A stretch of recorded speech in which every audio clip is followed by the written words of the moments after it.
So no money has gone out the door, and I'm not. And right now, the way we've got it is the invoice is actually sitting in a printed folder in the the bills to be paid folder that has a big hot pink sticker on it. Oh, do not pay without ABH's signature. So, you know, Sarah's not going to pay the bill until I tell her. And she knows that she needs to come to me like every couple of months and say, can we pay this yet? So, yeah. Okay. Anything else on Enterprise? So we got the wheels, but no transmission. No, we've got the wheels, we've got the transmission. What we're missing is maybe or the rear view mirror. Yeah, I would call it something more like the cruise control, something that's not strictly essential, but we rely on so much that it would involve real pain not to have it. But we said it is good analogy. I'm sorry? But we said it is essential. The dealer told us it was going to be there. Right. Yeah, exactly. That's probably the analogy. We're not going to take the car swap that's missing a component. Exactly, No. exactly. We could certainly drive without it, but we're used to having it, and we don't want to give it up, and we were told it was going to be there. Yeah. So on the medium library list, there was some discussion about rooms and the creation of rooms and some confusion about how much work is involved in the creation of rooms. Do you want to sort of maybe jump into that conversation under enterprise implementation? Okay, I wasn't aware of that conversation. I knew about one that involved the Facebook. I didn't see anything about rooms. Yeah, well, it was in Levant. It was further down in Levant campus. Okay, I must have missed that one. I didn't receive these ones, so I'm not on that So list. there's a concern that the creation of the rooms will be a work drain, a time drain on the individual library. And my immediate response from a workflow is, if the Stewartville Public Library, I'm going to pick on you, Pat, because you were part of that, you were part of that email distribution. If the Stewartville Public Library never wants to create a room in the history of us being on this product, that is okay. Yeah. Correct? Yeah. So SELCO staff will create some rooms, which are subtopic subdivisions. If there are library staff at your libraries or members of this group that are so inclined, think the old Pathfinder that you would walk into a library and get a piece of paper that would say, you know, here's all the books on Scandinavian history, as well as 3 DVDs, and that you would hand to somebody on a topic. That's what this is, except it's in electronic form. And if you have staff who are like to do that kind of collection of resources, we'll take their assistance. But I do think that there are those things that SELCO will do. The more help we have, the more rooms we'll have. So it's a mansion. There are rooms all in one house? Yes. And where's With each, well, okay. But, so what, I'm at the patrons at the PAC, and you see this there. While Tyler's pulling this up so you can see it, let me just give you a little bit of background, because not everybody here was at the meeting on Tuesday that sparked all this. So the rooms are just pieces of content that display in the catalog alongside search information. Now, someone made the mention of a mansion. Think of every library's profile as the mansion, because different library profiles, and each library gets one, can have its own different set of rooms. Now, what is actually in a room? Basically, it's HTML content. So it's links, it's text, it's pictures, it's multimedia, it's things like that. Rooms also can contain pre-designed searches. So for example, in your Harry Potter room, you might have searches that are already configured for keyword Harry Potter or the author's name, who I'm totally blanking on. Thank you. And things like that. And that's where you start to see things like YA rooms, searches that maybe are restricted to certain collection codes that have been designated for that audience. Those are all possibilities in rooms. The variety of what you can do is really pretty infinite. So what happened on Tuesday was we had a little extra time. So I decided impulsively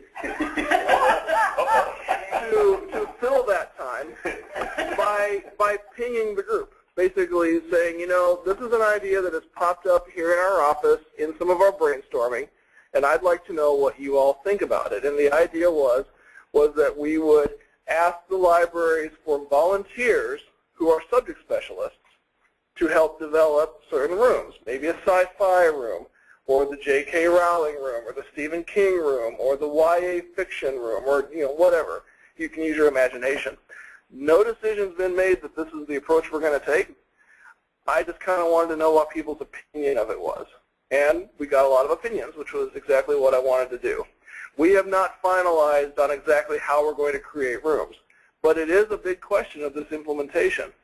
The creation of the rooms from a technical point of view, I wouldn't go so far as to say it's trivial, but it's not that complicated. There's a nice little WYSIWYG editor, and if you know HTML, you can just go to town, which is what Tyler's going to do. You don't even need to know. He's young and smart and bright, and he can do that.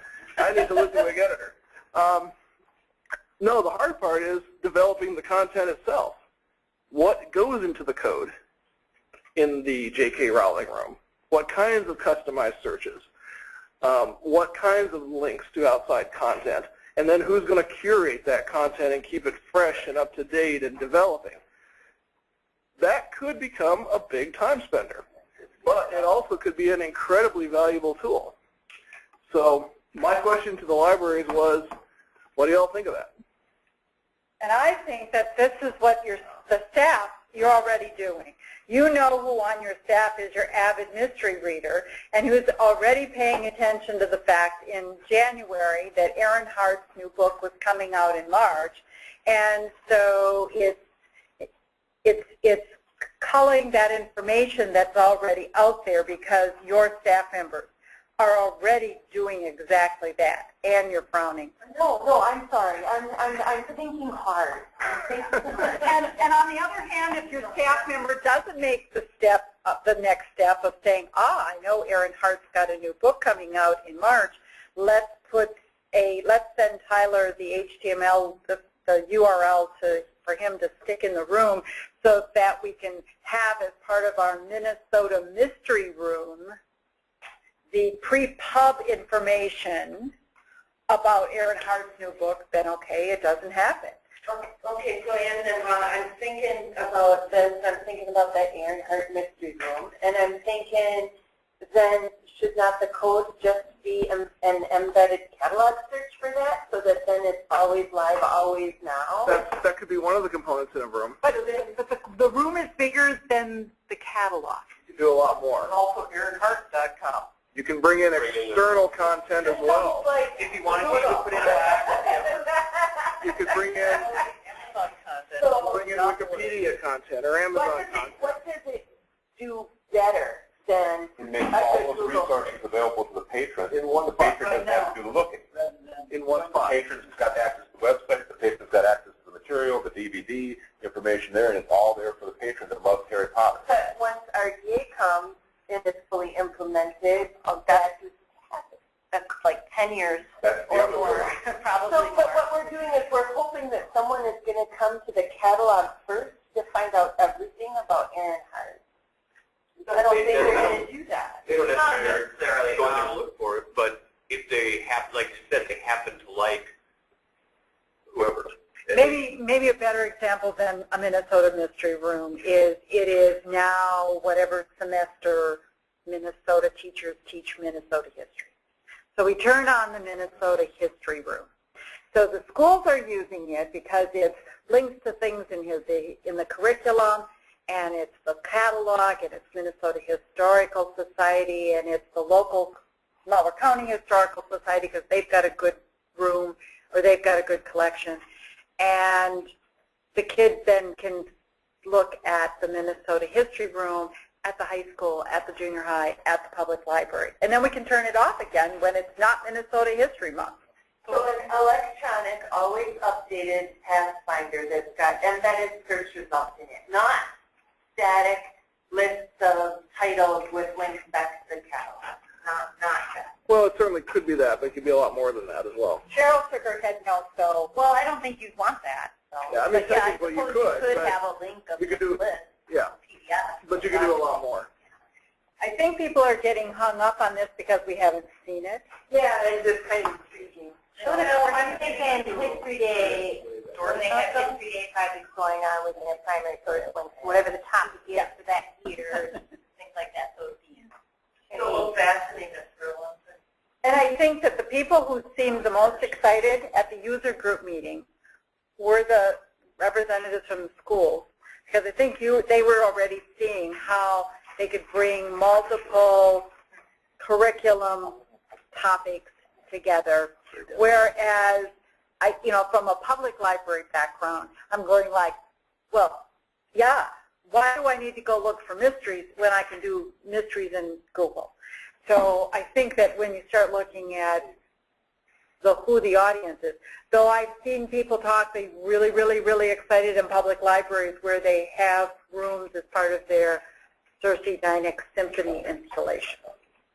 So this is new functionality that's coming to Horizon through Enterprise. Are there places that are using it that are just doing a bang-up job? Yeah, there are. We're trying to find a list. I had a list that I posted months and months and months ago. Now I can't find it. Well, I went to some of the sites, but yeah, okay, well, enough on that anyway.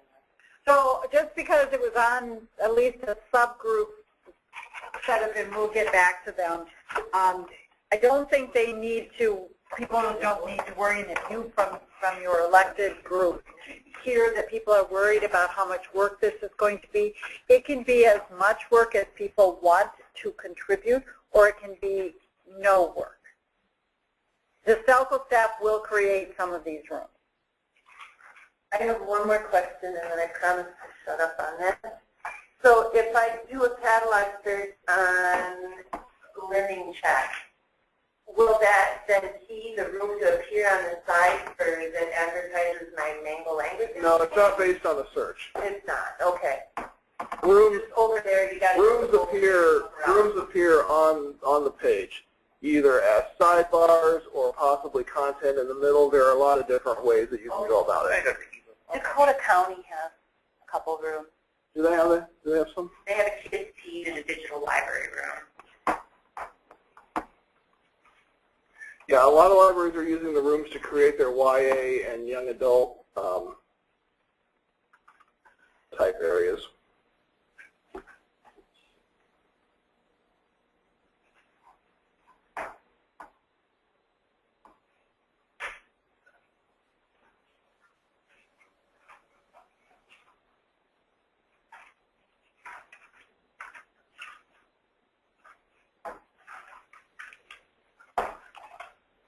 So, for example, here are some rooms over here. Which are the rooms? That kids thing is the room? All of this content are rooms. Okay. Rooms can be very simple. A lot of times rooms are just a little bit of text with information and maybe a link. Okay. Sometimes rooms get quite elaborate, like a kids' room. Rooms can be nested within each other as well. So this is a whole kids' room right here. They've got lots of content that they've created on the sides. They've got probably searches up here that have been sort of customized, or you can do that. It doesn't look like they have. These are all Replace the library's dedicated website. Yeah. We think it certainly could, especially some of the simpler websites. I don't know that I'm quite ready to spring that on people yet, but that had occurred to us as well. You shouldn't have gone Maybe there I should have yet. gone there? No, But that had occurred to us as well, yes. And there are libraries out there The that average are patron doing does just not that. clue where you're getting it from, as long as it's delivered Right. to them. And there are libraries out there that are doing just that. In a simple, attractive, and fast manner. And then if it's easy for the staff to do it, Yep. they forget about all this HTML stuff in the background. Right. So I see this as a fascinating tool that could do a lot of things. We kind of need to figure out what we want to do with it and how we find the resources to do that. That's kind of where we're at. We have not done that much with rooms internally because we've been focused on the more nuts and bolts things, the mark maps and indexes for the search and the facets and making sure all that works. Yeah, we've been focused on that. But we also keep looking at rooms and thinking, oh man, that looks like fun. We can't wait to get at that. So can we start learning how to do that? I think we need to have the catalog first. Yeah, we need to get the catalog up and running. We've been trained on creating rooms. That's another question. It doesn't necessarily mean we need to have you creating the rooms. It could just simply be that we ask the libraries to help us develop the content, and then we'll handle the nuts and bolts scripting. Well, I'm right thinking there. I mean, I want to be able to say snow day right there now. So, you know, we're close. That's certainly a possibility. So yeah, because I think you're exactly right. I think that it's our webpage with the catalog right that word. Don't use that word. But no, you're exactly right. It's a delivery system. That's what we're kind of grappling with right now. One of the things we have talked about, and again, this is all wild brainstorming stuff, so I don't want anyone holding us. Don't go away saying Donovan said we were going to do this. But one of the things we talked about is that we could make training available to library staff users who want to do it for some of the basic room creation. There are levels of administrative access that would make it possible for us to let one of you do that without having access to the stuff that you don't really want, like the mark maps.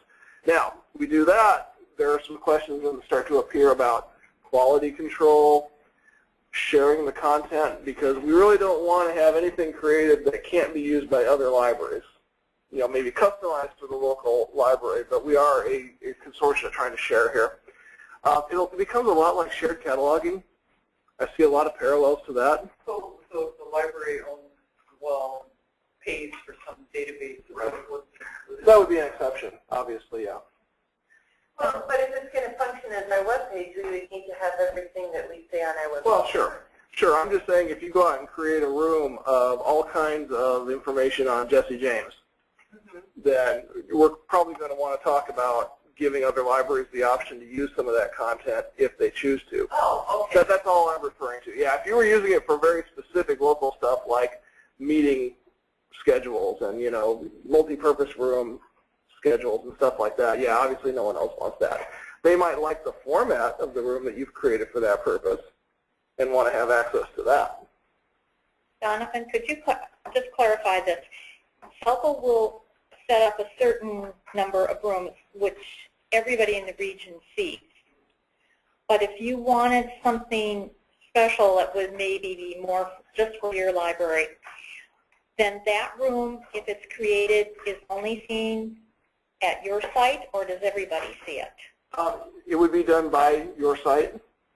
Now, you've kind of mixed technical questions with policy questions there. Okay. And that's okay, because that's exactly the conundrum we keep running into. From a technical point of view, everything you just said was absolutely correct. Every library has its own profile, and every profile can have its own unique set of rooms. So what you just said there is absolutely correct. Do we want to go down that road, or do we want to try and have maybe a pool of rooms that everybody can pick from so that we're not totally going crazy trying to create completely local, customized environments that not only becomes too much to maintain, but also starts to confuse those patrons who are moving around. You know, they live in Caston, but they work in Dodge Center, and so they're using the two different libraries. Those are policy questions about how to use this, and we're not quite there yet. Well, it would seem that when you first start this, if you have just the rooms that you created here at SELCO and let that go maybe almost for a year before you start going in and letting people create and things like that, let the patrons get used to this idea of how to do it before you start branching out, and then you have all these policy questions that come up. Yeah, I think there's a lot of validity to that. That said, each of you will technically have your own room to begin with, because each library will have its own profile, and that is the same as a room for the most part. It just doesn't appear in the directory on the left side. So you have them, they're just blank. Yeah. Right now they're all custom. We could, well, you have your different banners. So that is an idea that we have the different rooms, because if you have a different banner up there, that is not the same room as everyone else. So each library is going to get their own room to start off with, which will just be the whole catalog. There won't be any subdivisions to it. And then we will have a group of sub-rooms available that SELCO will create, such as the ebook room, that you can opt in if you wanted to attach it to your main room. And I might get in trouble for going into this because we haven't decided the policies on it, But how it works with rooms is when you create a room, you can assign it, you can say which profiles it is available to. So I can create a room and say it is available to all public libraries. At that point, the public library needs to opt in and say, okay, display this room. Oh, clever. Yeah. So I think to sum it all up, the short answer on this is that we know enough about this right now to know what questions that we need to answer. We don't know enough about it yet to know exactly what the answers to those questions are. And in a lot of cases, there are no right or wrong answers. There's just what's going to work best for us as a region from a policy and a staff time point of view. And that's kind of what we're working on. We've been more focused on the nuts and bolts. And that was because we were planning to go live in August, and we really felt like we would probably kind of do a minimal thing with the rooms for the August launch and really focus more on the search capability and then start rolling out the rooms. Well, now we've been blessed or cursed, depending on your point of view, with some more time. So we may be able to do something a little more. So I would like to see that as we create these rooms, even if it is initially at the behest of a library, that then after the work is done, whether it's done by SELCO staff or in conjunction with local staff, that we give libraries the option. So for example, I'm working with a library right now on a possible grant program application. Part of the grant application is going to be that we're going to create some rooms for that location that tie in with the grant topics, because there's going to be community training. Well, it makes absolutely perfect sense to me that if we're going to create these rooms on this topic for this library to do training in their community, there might be 5 or 10 or 17 or 90 other locations that also feel that that is of a community need. So you could opt in to have that show up on your left nav bar list of rooms, or you could opt out because that's not our emphasis right now. So I'm hoping that as we make these rooms, we'll let people know they can go out and look at it and say, ooh, that's really cool, I want to add that. Or, nope, you know, I'm just not that interested at this moment. But doesn't that come back to the question of confusing the patrons, because we've got a lot of people that use 5 different libraries. But they're already making some rational differences. And if they go to Austin, they get mango. If they if they drive over to Albert Lee, they don't have mango. So they're already making intelligent decisions based on the fact that I'm in one building and not another. It's definitely something to consider as we make these decisions. But we wouldn't want it to be a roadblock either. Well, I like the idea of the Minnesota history one. I think that would be great to have that when they do that history project.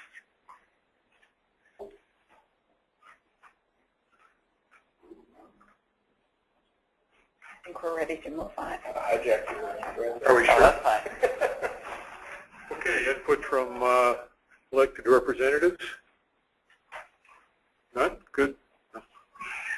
Yes, no? I think that was mainly, we could say that the rooms discussion was input from elected representatives because that question originally generated on a member list. Well, and I think James said he was that he wanted to talk about the, I see, never mind, that's down under public. Yep, sorry, we had to rearrange the agenda a little bit when we did this. Don is taking care of it. Okay. Okay, well then we'll move on to Donovan and Technology Project Report. Okay, it's a relatively short list this time around because we have some fairly large projects going on. We're in the midst of wrapping up one PC purchase and getting another one kicked off. The winter deployment actually is finished, and the spring is in the works right now. The spring purchase was a pretty small one. We only had 6 online libraries participate. They purchased a total of 3 computers plus a whole lot of related stuff. So obviously some of the libraries didn't purchase PCs at all. They were buying software and peripherals. So that one's going to get wrapped up pretty quickly. The WordPress upgrade is only on here because it was on the list for the last meeting we had, and I just wanted to close the book on that and let you know that those WordPress upgrades have been completed. Cheryl's already spoken about the OCLC reclamation. No, she talked about RDA. Oh, you're right. I'm sorry. I made a mistake on this then and put the agenda for that. So since she's here, maybe she will say something about it. Great job. Yeah, it's going well. So all the libraries that were put into Group 1 have been inventoried and are, except for Brad, but he's doing it Tuesday. Yeah, so he doesn't really count. He does count. Just differently. Differently because he's moving. So all the other libraries have been inventoried and they're currently working out their cleanup projects. Group 2 met last week. Was that Monday? Monday. Yeah, wow. It was this week. Monday because of a snow day. Right. It was rescheduled because of our May 2nd snowstorm. And we had chocolate cake. It was very nice. So important things in life. And we went through, everyone had some great questions, and we got lots of stuff cleared up, and there's already several inventories scheduled for Group 2. So I'm kind of right along the schedule that we had for the project. So Group 1 should be ready to be sent off to OCLC by the end of May. So the last discard book pickup was 400 boxes of books. Yeah, for weeded. So do you want me to explain the project a little, or are you okay? Okay. Sounds good to me. I we're know what you're talking about. We're weeding books. We're cleaning things up. Yeah. It's an ongoing process that should have been done 20 years ago. We probably just got around to it. Absolutely. Thank you, John. Yes. Old library stuff. There you go. That's it in a nutshell. We're using the timeline. If it hasn't checked out since we moved to Horizon 2003, it's probably Time to move it. time to kind of withdraw. Lots of dust. Get rid of it. Okay, we've already spoken at length about the enterprise implementation. The storage area network implementation is in process. This is replacing the Hewlett-Packard SAN that has been so troublesome this last year. And that project is ongoing. I sent out an update on that this morning, so some of you may have seen that already. Well, he got a call at 2:30 last night, so yeah, he's okay. Yeah, well, I am a little bit, but I don't necessarily have that much right to be tired because I'm not the one who's been staying here all night. Our systems and networking team, Dave and Gina, have been, along with a technician from the Davenport group who has been here every night with us. So to kind of sum it up, we are making very steady and very solid progress. Nothing's going quite as fast as anybody thought it was going to, but nothing's really gone wrong either. It's just everything's taken a little longer. Moving the VMware hosts to the new SAN has proved a little bit of a time-consuming process, but that is mostly completed now. VMware is it? No, those are the hosts that actually host all the virtual servers. Virtual management. So when we took out, say, the 24 little physical servers, we now have 3 great, huge servers that each host those virtual software construct servers. And so getting those moved over so that they're talking to the new SAN as well as the old SAN took a little more doing than anybody expected and involved some calls to VMware. So nothing really went wrong per se, it just took a lot longer. What could go wrong? Well, I don't know that I really want to go down that road to tell you the truth, because that's the stuff that nightmares are made of. But really, to be honest, the only thing that really could go wrong would be that we say we're going to get something done overnight, and it takes longer than we expected, and it swaps over into the morning. There's really no danger of data loss because we're copying data in virtual servers from the old SAN. We're not destroying that stuff on the old SAN to put it on the new SAN. So we start moving a server, like say the Horizon database server, to the new SAN. Something funny happens. Okay, hit a button and delete. That worked. We've still got the other one. Rats. Now we got to try again tomorrow night. That's really about the worst that can happen. And then Dave and Gina and the guy from Davenport, whose name is Bill, lose a lot more sleep. So really, on the one hand, this has been kind of stressful and frustrating because things have taken long. On the other hand, it hasn't been because This isn't the kind of nail-biting project that sometimes we do where we're about half afraid that if something should go wrong, we might have to hit the backups. And that's not really an issue here. So it's kind of an odd project in that regard. We are taking a short break, though. They've been working hard on it the last 3 nights. We've decided to stop and let the systems that we have moved kind of settle down a little bit, let the staff maybe have a little break. We're going to pick it up again next week. And we're just going to kind of keep working on this during the evening hours until it's done. We can run both SANs at the same time. It's not necessarily the optimal way to go from a power consumption point of view or any other point of view, but it is technically feasible. So if we have to run some of our virtual servers on the new SAN for a while and some on the old for a while, there's no reason we can't do that. There's no reason to push this other than our natural desire to get it done. And of course, when we are moving something, we have to take that offline. So we have a situation like the first and second nights, we thought we were going to be moving Aqua Browser. So I put up a sign on it saying, it may go down for brief periods of time tonight. Well, in the end, it didn't because we didn't get to move it. So that kind of was unfortunate. But on the other hand, if someone had actually connected to it, they would have seen the message and then found out that everything did work. I was very careful to couch that in terms of service might not be available, not that it definitely would be down, because it would be a little spotty. So that's kind of where we're at right now. We're just moving along. And the sooner we can get done, the better, because we'll be able to shut down the Hewlett-Packard SAN, which is something we all want to do. And I think that's the end of the list. It is. So I'd take any questions or comments on any of this. Well, back to the healthy, oh no, I'm sorry.